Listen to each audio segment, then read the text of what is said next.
Good morning. My name's Marshall. I'm the guy behind the camera, and the beautiful lady in front of the camera is my wife Beverly, and she's been making kombucha for me for about 4 years. And today what we're going to do is we're going to try and make a video for you so we can do it like a 360. So what we do is we go ahead and harvest and jar our kombucha. While we're doing that, we're going to make up some tea, and we're going to let that steep while we're working on some other things. So we're going to see if we can't do a real quick video, run through this, and yeah, hopefully this will help somebody. So, Bev, what are you doing right now? Okay, I measured 8 cups of water into the electric kettle and 2 1/4 cup things of dark tea, black tea. And I'm going to put it in here for 10 minutes to steep. And while it steeps, then we'll move on to harvesting the kombucha, or getting the water ready, I guess, first for when this is done. Okay, but before you move on, what kind of tea are you using? Timer. Hold on. Okay. Where's the timer? Put the timer on for 10 minutes, or okay. Okay. Great. And It's yeah, just talk black about the tea. Loose leaf black tea. You can use tea bags, but I use a 1/4 cup per batch, and we're doing 2 batches at once here. Okay, So nice. normally it'd be 4 cups of water, 1/4 cup of tea. And you say water. Water to me is a very important part of what you filter the water. Filtered water or bottled water if you. Or bottled water. Yeah. Okay. And okay. Well, sugar. what I'm going to do is I'm going to walk over here and look at the kombucha we have that we're going to harvest today. This right here, as she mentioned, we have 2 jars of it. And I just want to point out a couple things here. Maybe I'll get her to come over and point them out. Bev, will you talk about the little cheesecloth on top, and then your little thermometers, and kind of where you get them at, and or what I just how that ordered works. stuff on Amazon. These are just baby blankets cut up, but you can get cheesecloth anywhere, I think. And why do you put that on there? To keep the fruit flies out, or any kind of anything, dust, anything. Okay. And when you put it up, when you're done, you want to put it into a dark closet or a cabinet. Yeah, nice. Preferably at a steady temperature. Yeah. We've done it in cold weather and in warm weather places where we've lived, and it seems to work out. It just takes longer when it's cold. Optimal about 70, would you say? Yeah, 70, 71. Right, ours been running about 68. It usually take maybe a day longer to do it that way. If you run about 71 degrees on this, they love that temperature, and you could probably do it in a 7-day period. Every 7 days you could do it. This, I'm not in so much of a hurry. So. And and when we lived at a higher altitude and it was cold, we would use the seed starter pads that you put under. Seed starter trays under the kombucha jars, and that helped keep it at a regular temperature, warmer temperature. Okay, so what are you doing now? Okay, what I'm going to do is I'm going to get some sugar water ready for when the tea is done, so we can add it together and let it cool in order to make the food for the next brew. But first I'm going to rinse this jar. It's already been run through the dishwasher and sterilized, but I'm going to put a little bit of vinegar in there. I have one that's already opened. And vinegar. Just to rinse it out. Yeah. But why vinegar? Why would you use vinegar? I mean, you use regular soap or something like that. No, you don't want to use. If you wash it with soap and rinse it out, but you have to make sure it's really rinsed out well. And before you touch your scobies and stuff, you want to wash your hands and dry them with a clean cotton towel, and then rinse your hands with vinegar too, so you don't kill any of the bacteria. It's because it's very similar pH or something like that, right? Plus vinegar is a real good cleaning agent as well. Is that it? Yeah. Yeah. Because vinegar is real acidic, and so is the kombucha. Absolutely. It won't hurt it. Won't hurt the kombucha. Right. Absolutely. Okay. So I'm going to go ahead and wash my hands with just dish soap here. And I've got 2 clean towels out over here. 2 or 3.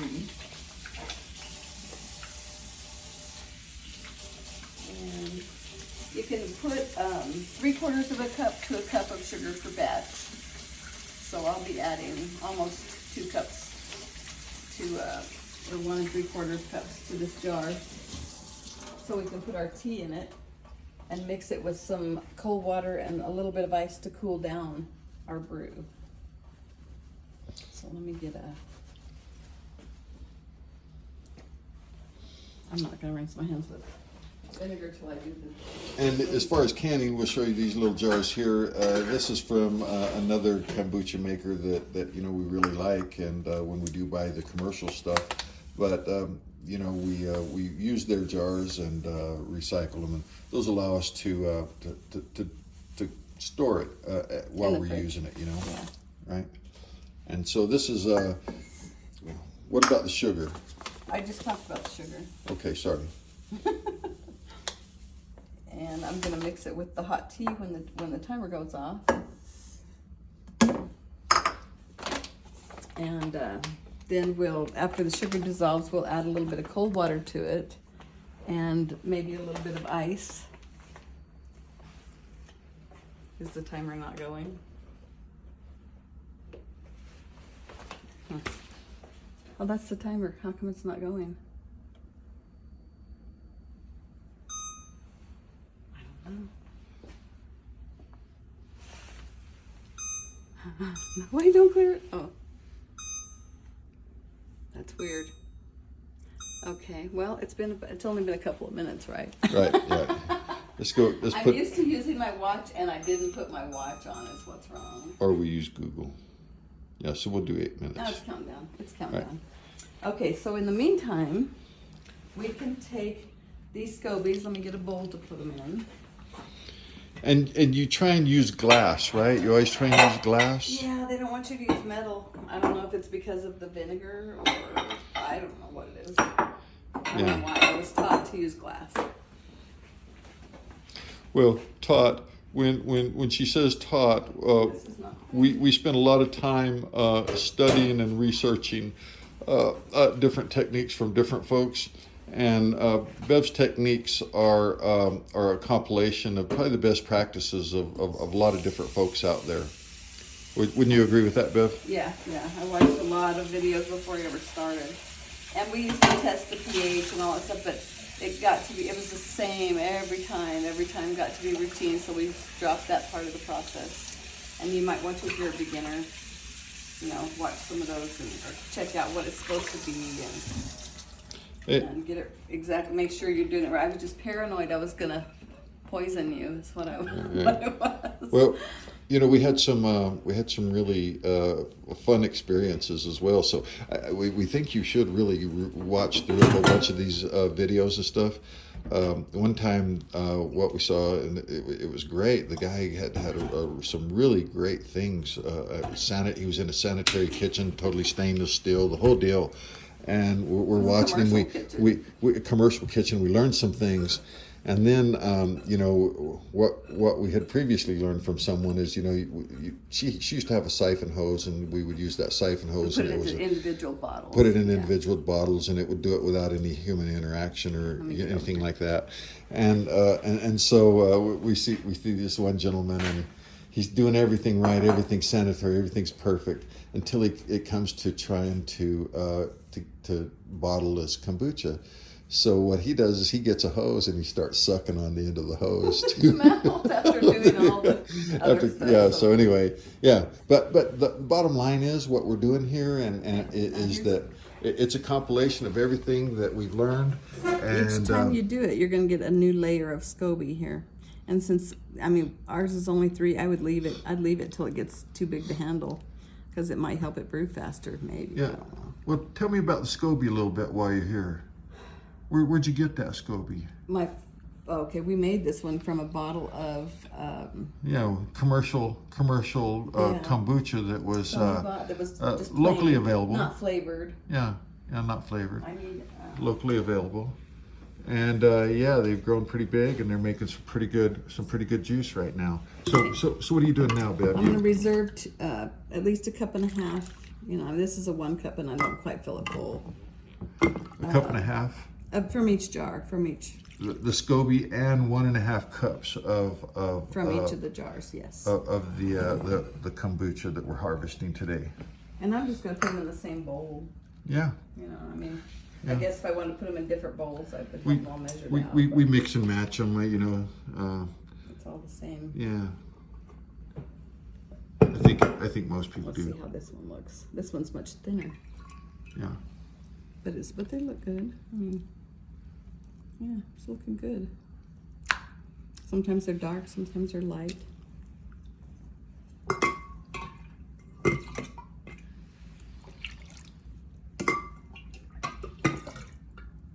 Okay. Now the rest of this we're just going to pour into our bottles for drinking. And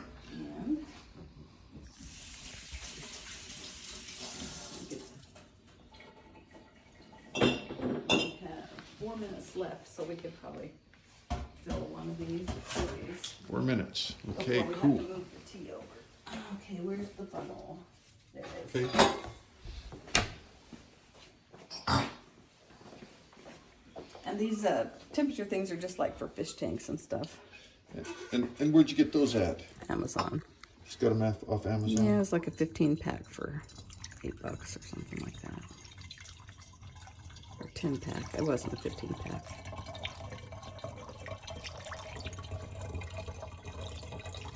And sometimes it'll already be bubbly when you harvest it, and sometimes it doesn't get bubbly till later. But it's usually bubbly already. And I'll have to tell you, we did test this before we started here today, and actually it's got wonderful flavor and is very nice and bubbly. I just stick a straw down the side next to the SCOBY and hold my finger on the end of the straw and put it into a juice glass, and we test it that way. Yeah, we try not to disturb the SCOBY as much as possible. Yeah, in case it's not ready. Yeah. I'm going to stop and swirl this a little bit. Okay. And yeah, what you were twirling it? What's going on with that? I'm getting a lot of the good stuff out of the bottom. That's the good stuff. That's good for yeah, the tummy stuff, and as you'll see The here, probiotics, right? probiotics, yeah. And so, you know, That's almost perfect. that little bottom amount, that's okay. Why don't you just go ahead and leave it there? That's fine. We've just about got this bottle full, and that's some real good starter in the bottom to go ahead and leave that there. For the next one. So you're okay to leave a little bit in the bottom. Or if you're like me, at times you got a little bit more than that. I'll go ahead and Put them together. yeah. Okay, let's do another one. We've got 2 minutes left, so let's go ahead and do this one. It's not going to hurt the tea to brew an extra minute. Okay, so we just go ahead and cap this one. Ready to go.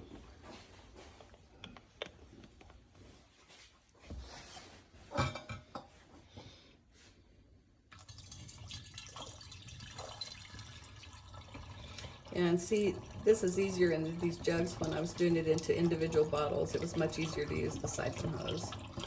And I'll tell you another story while we're just watching this pour. Another gentleman that we learned a lot from in the early days. It was great. And so many people out there making good kombucha, and it's so nutritious. But this one gentleman, what he did is he did everything great. Everything was wonderful. But as he was filling his jars, and this is what makes me think of this, he took it out into his yard, and you know he was in his grass, and he was out there pouring his kombucha from one bottle to the other. You know. Using the garden hose, wasn't he? Yeah, I don't know what he was doing, but he was outside doing it, and but it was fine. It was clean. It was just, you know, I think you want to try and stay inside. I think he was a college student. Yeah, it could have been a college student. Okay, so now what happened? You know, it's a little odd. We have the same jars and same fermented for the same amount of time, but one's a little bit fuller than the other, but that's okay. I'm still real proud of it. And what this will do is these 2 jars will last me until just about the time that we're ready to harvest the next batch. So, okay, Bev, where are we at now? What do you got going on now? Now we're gonna. The timer's done. Timer? All right, cool. Okay, we're going to strain this. I bought this because I got tired of using the strainer. And it's glass and... Well, it's not glass, it's that stuff that can hold boiling water. Okay. I can't remember what it's called. Also from Amazon. Kind of like Pyrex, like you... No, it's basilic. Got it from Amazon? Okay, well. I don't know what it's called. We're not endorsing anything here. We're just... Over the years, I've improved my equipment. Put it that there way. you go. Just to make life easier. And so you're putting this in here with the sugar, right? And so you're trying to dissolve that sugar real good. And the purpose of the sugar is to feed the SCOBY. It feeds off the caffeine and the sugar. That's why we use the black tea. I know some people experiment with other teas. I have used jasmine, but I always use at least half black tea. And SCOBY, what does that mean? It's a colony of yeast. Symbiotic colony of yeast. Okay, all right. And the probiotics, the same things that we're trying to grow here through this fermentation process. Those probiotics are very similar to what you have in yogurt, what you have in what is it, sauerkraut, and some things like that. Anyway. See there, the sugar's already gone. So I think I'll add some ice. Let me put one of these. I've got an extra one here. I don't know, or I could use the little dipping type thermometer. Yeah, you've got one too. Yeah, there you go. So we'll see what that is here. It's going to go off the charts here. I mean, you're not even going to be able to read it. Let me put some. Normally, I'll add another 8 cups of water and let it sit and cool on its own, but we're going to do this hurry today, so I might add some cold water also. Should have this ready. Should have it ready already. Okay, well, we'll look back at this here a little bit. One of the benefits of this right here is we get this real good tea. And Bev's got her some worms, and she feeds the worms those, doing some composting, and actually got a couple other things going on with out in the yard with the composting. So we're adding some tea there, or some ice there, to see if we can't cool this down a little bit. And we talked about temperatures earlier, right? Yeah, I like it under 80. I don't want it. You don't want it warm enough to kill the yeast. Well, under 80. And you probably can do it warmer than that, or to kill the SCOBY. But I don't want to take any chances of harming the SCOBY. So. Yeah, what you want to do is you want the temperature to be under 80 to protect the SCOBY is what you're after. And I was telling you earlier, optimum growing is 71 degrees. That's Fahrenheit, right? And so this one here. 22 degrees centigrade would be perfect for the folks that use that measurement there. But 71 is here, and we're running ours about 68. It's winter time here, and we're not running our heater that much. So we're in the southern New Mexico desert. It is warm here. It is cold here overnight, but during the day it gets pretty nice. So not a lot of heat going on in the house, and so. 68 degrees is kind of where it's at. Okay, and it's off the charts, like Bev said. I think it's starting to be about 90. I think right here she's gonna get it. Didn't mean to use crushed ice. Yeah, she didn't mean to use crushed ice, but that'll be okay. That'll. She's getting it under there real quick. It's down to 86 already. Yeah, and as you get closer, the ice will be harder to melt, and then I'll just add water, cold water. Yeah. So Bev, you're doing this here, but this is enough for two batches. And so, how much tea would be in there, and how much water would you have in there? I mean, 4 cups of tea and 4 cups of water. 4 cups of tea. Normally, I would add 4 more cups of cold water to it, and I've just added ice instead, so I'm gonna have to add some more water. You're actually at 75 right there. Yeah, so 70. Yeah. 71 now, right? Yeah, you're looking good. Okay. Looking good. And there's no ice floating, so that's good. Yeah. And I haven't added enough water yet for both of those. Yeah, so go ahead and get you a little bit of water, and It might be easier to pour it in there and then add a little water to each of them. No? Can we just fill this full? I think, yeah. We do both of those at least this full though, see?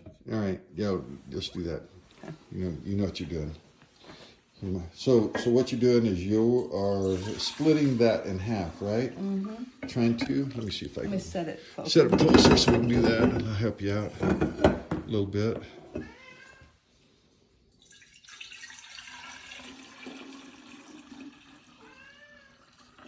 So that's how we harvest different amounts. Is you know, the human eye is just not perfect, right? I mean, so, it's not be perfect. Anyway. A little more here. Yeah, that's whatever you close. Yeah. Yeah. See, okay. I need to add at least a couple more cups of water. I'll just add. Well, this is probably colder than the fridge water. I don't know. That's also filtered water, reverse osmosis filtered water. And we do have that going to the fridge, so that the ice was also made from filtered water. And the cat's wanting to come in here and help us. You can hear him. He's wanting to misbehave. And while we're filming, got other folks calling. So we're almost done though. I'm telling you. Watch this with 360, man. Let's put it a little more. Yeah. I'll get this one up. So what are you trying to accomplish here by your levels here? I'm trying to make it about 8 cups each. Yeah, 8 cups each. You know, with doing it with the ice, I didn't measure accurately, but I've got an idea about how full the jars normally are. Yeah, that's good. Yeah. And I mean, you can add more water; it'll just make it a little weaker. Yeah, it's just. Okay. We found this mixture works good for us. Do this again. Let me just rinse my hands again. So you're rinsing your hands with vinegar again? Yeah, since I'm gonna grab the scobies and put them in. Okay, cool. Yeah, you're gonna go ahead and grab the scobies out. Drop one in each. One set of them in each. The temperatures, see, that's 68, so. Yeah, right back to where we were when we started. And that's the same temperature as the scobies are right now. Okay. And now, let me get this. It might make it easier. You just get your. Let's do this again.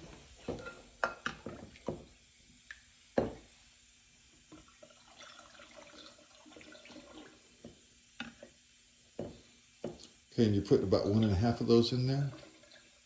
Yeah, it comes to about 1.5 cups.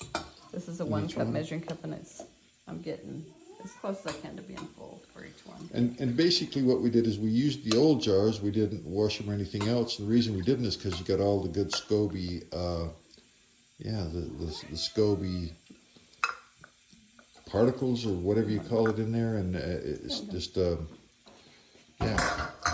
So, now what? That's it. Cover them. Cover them? Cover them and put them back in the closet. Okay. A dark cabinet or a closet. Okay, I'll tell you what. You tie them up, then I'll trade you the camera, and you can get a picture of me putting them up, and then we'll end this video.